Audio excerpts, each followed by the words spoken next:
Hello बच्चों, let's see the question. The question says that the statement negation P double implication negation Q is. Options are given. Option A fallacy.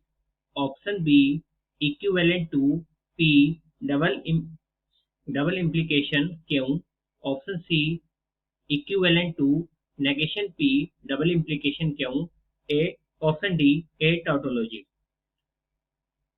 अब सबसे पहले की concept की बात करते हैं. The key concept of this question is, यहाँ पर आपको क्वेश्चन में दो वर्ड्स दिए गए हैं. एक है आपका, ये ऑप्शन में है आपके पास, एक है फॉल्सी. इसका मतलब क्या होता है कि अगर आपका जो रिजल्ट है वो ऑलवेज फॉल्स हो. क्या हो? Always false. तो उसको क्या बोलते हैं? Fallacy condition. और अगर टाउटोलॉजी क्या होता है? अगर जो आपका रिजल्ट है वो आपका ऑलवेज ट्रू आए तो उसको बोलते हैं हम क्या? टाउटोलॉजी. आपको फॉल्सी के बारे में एक बात और बता दूं, अगर रिजल्ट ऑलवेज फॉल्स आए उसको फॉल्सी बोलते हैं और उसको टाउटोलॉजी कॉन्ट्राडिक्शन भी बोलते हैं. ठीक है, दो नाम होते हैं उसके. अब देखो यहाँ पर क्वेश्चन में हमें बताना है कि जो आपका स्टेटमेंट है ये कैसा है, फॉल्सी है या इक्विवेलेंट टू, ये आपका दिए गए हैं ऑप्शन इनके इक्विवेलेंट है.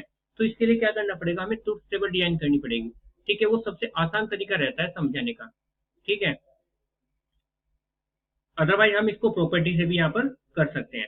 चलिए, सबसे पहले तो जो आपका गिवन है वो लिखते हैं. ये आपका यहाँ पर गिवन था. ठीक है, अब इसको डिजाइन करेंगे. यहाँ पर जैसे हमारे पास दो इनपुट है यहाँ पर P और Q, तो क्या कंडीशन हो सकती है? या तो दोनों ट्रू हो, या पहला ट्रू दूसरा फॉल्स हो, या पहला फॉल्स दूसरा ट्रू हो, या दोनों के दोनों फॉल्स हो. ठीक है, इसके अलावा और कोई कंडीशन नहीं मिल सकती. हमें नेगेशन P नेगेशन Q इनकी जरूरत पड़ेगी. P इंप्लाइज नेगेशन Q इसकी जरूरत पड़ेगी. उसके बाद नेगेशन Q इंप्लाइज P की जरूरत पड़ेगी.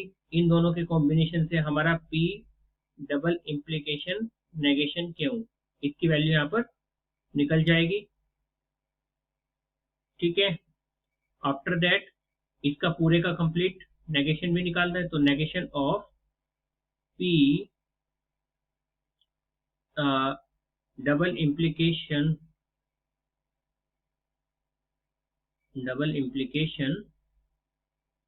Negation of Q. ठीक है, फिर इसकी वैल्यू हमें यहाँ पर निकालनी है. तो ये हमारी फाइनल यहाँ से इस वाले टर्म तक वैल्यू निकल जाएगी. जैसे नेगेशन ऑफ P देखते हैं पहले. नेगेशन क्या होता है? उल्टा, ऑपोजिट. ट्रू का फॉल्स, फॉल्स का ट्रू. तो यहाँ पर ये हो जाएगा आपका क्या? फॉल्स फॉल्स ट्रू ट्रू, क्योंकि P का जो था ट्रू ट्रू फॉल्स फॉल्स था, यहाँ फॉल्स फॉल्स ट्रू ट्रू हो जाएगा, उल्टा हो जाता है. ऐसे Q का उल्टा कर दो तो ये हो जाएगा फॉल्स ट्रू. इम्प्लीकेशन क्या कहता है? इम्प्लीकेशन कहता है अगर पहला स्टेटमेंट ट्रू दूसरा फॉल्स होगा तो फॉल्स हो जाता है, अदरवाइज ट्रू रहता है. तो यहाँ पर ये जो कंडीशन बन रही है आपकी केवल पहली वाली में बन रही है, तो ये फॉल्स होगा, बाकी सब क्या हो जाएंगे? ट्रू हो जाएंगे.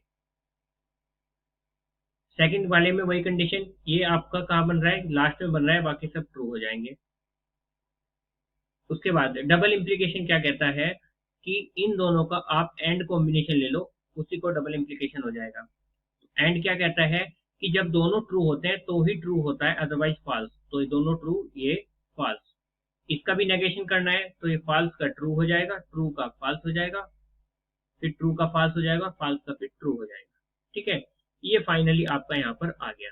इसको मैं हाईलाइट कर देता हूँ, इसको हाईलाइट कर देते हैं. अब अपने ऑप्शंस की तरफ चलते हैं पहले कि ऑप्शन हमारा कौन सा मैच हो रहा है.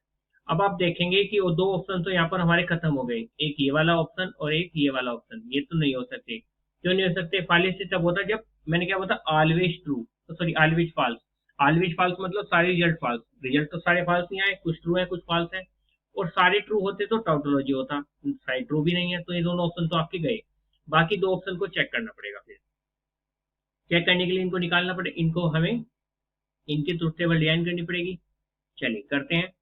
तो उसके लिए पहले P इम्प्लाइज क्यों की जरूरत पड़ेगी, क्यों इम्प्लाइज P की जरूरत पड़ेगी, और P के साथ फिर क्यों का डबल इम्प्लीकेशन निकल जाएगा। ठीक है, इम्प्लाइज में क्या होता है, जहां पर पहला ट्रू दूसरा फॉल्स वहां फॉल्स होता है, तो ये कंडीशन यहाँ बन रही है, बाकी सब ट्रू हो जाएंगे। सेकंड वाले में कंडीशन बन रही है आपकी थर्ड में, तो यहाँ पे हो जाएगा फॉल्स, बाकी सब ट्रू। अब इन दोनों का and combination he double implication कहलाएगा, तो यानी ये भी ट्रू हो जाएगा और ये भी ट्रू हो जाएगा, क्योंकि ट्रू ट्रू ही ट्रू होता है एंड में, बाकी सब फॉल्स होते हैं, तो ये दोनों फॉल्स हो जाएंगे। अब आप अगर चेक करो तो इन तो दोनों मैचिंग हो गए, मतलब हमारा आंसर तो यहाँ आ गया। देखिए मैचिंग हो गए, हमें ये बताना था इससे इक्विवेलेंट है ये नहीं। कौन सा ऑप्शन था ये आपका था ऑप्शन बी। तो ये आपका क्या हो गया, करेक्ट हो गया। ऑप्शन बी क्या हो गया आपका, इसको थोड़ा साफ लिखेंगे,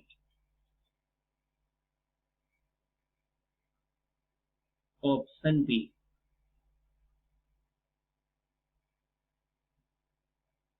तो ये आपका करेक्ट हो गया। ठीक है, अब चलते हैं सेकंड ऑप्शन। अच्छा, बाकी जो बचा हुआ ऑप्शन है ऑप्शन सी, उसको भी चेक करेंगे। उसके लिए पहले नेगेशन ऑफ पी इम्प्लाइज क्यों निकालेंगे, फिर क्यों इम्प्लाइज नेगेशन ऑफ पी निकालेंगे, फिर इनका double implication negation of P double implication क्यों के साथ निकालेंगे। ठीक है, अब यहाँ पर इम्प्लाइज में क्या होता है कि जहां पर पहला ट्रू दूसरा फॉल्स वो फॉल्स होता है, जैसे लास्ट में बन रहा है तो ये फॉल्स हो जाएगा, बाकी सब ट्रू। यहाँ पर ये वाली कंडीशन शुरू में बन रही है तो ये फॉल्स हो जाएगा, बाकी सब ट्रू। अब इन दोनों का एंड कॉम्बिनेशन, दोनों का एंड कॉम्बिनेशन, तो जहां जहां पर ट्रू ट्रू होगा वहां पे ट्रू, और बाकी सब जगह अदर कॉम्बिनेशन में फॉल्स। तो ये मैच नहीं हो रहा है, तो ये तो ऑप्शन सी आपका गलत हो गया। तो सारे ऑप्शन हमने चेक कर ली, ये रॉन्ग हो गया, बाकी सेकंड ऑप्शन आपका सही आ गया। The final answer is option B. Hope you understand it well. Best of luck. Thank you.